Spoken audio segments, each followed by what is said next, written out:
আজকে আমি বানাবো পিওর ঘটি বাড়ির রান্না, সেটা হলো পেঁয়াজ পোস্ত। পেঁয়াজ পোস্ত যারা খেয়েছো তারা জানো এটা একেবারে স্বর্গ বলতে পারো। গরম ভাত আর পেঁয়াজ পোস্ত, আর কিচ্ছুটি লাগবে না, এই এক পদেই একেবারে বাজিমাত।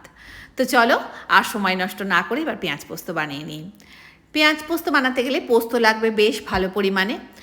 পোস্ত যে হারে দাম বাড়ছে, পোস্ত ভালো পরিমাণে বাড়তে গেলে যথেষ্ট কষ্ট হয়, কিন্তু কিছু করার নেই। এটাতে শিলপাটাতে দুটো কাঁচা লঙ্কা দিয়ে আমি বেটে নেব।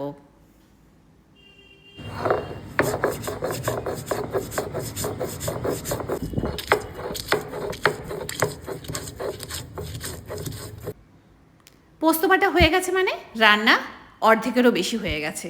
এটা রান্না করতে একদমই কম সময় লাগে। সর্ষের তেল হাত খুলে দিতে হবে। আমি এখানে যা দিয়েছি তার ডবল দিলে ভালো হয়, আমি ইচ্ছা করেই কম পরিমাণে দিলাম। তারপরে পেঁয়াজগুলো জাস্ট হালকা করে ভাজবো, যে কাঁচা ভাবটা, যে কচকচে ভাবটা সেটা শুধু যাবে, খুব বেশি কিন্তু পেঁয়াজ ভাজা হবে না। এই যে আছে না এরকম করে, ঠিক এই জায়গাতেই তোমাকে পোস্ত বাটাটা দিয়ে দিতে হবে। দিয়ে দেবো হলো স্বাদ মতো নুন। বাঙাল বাড়িতে পোস্ত যেমন ভালো করে কষানো হয় বা ভাজা হয়, ঘটি বাড়িতে কিন্তু সেটা হয় না। দুটো কাঁচা লঙ্কা দিয়ে দেবো। তেল ছাড়তে শুরু করলে নামিয়ে নিয়ে ওপরে তেল ছড়িয়ে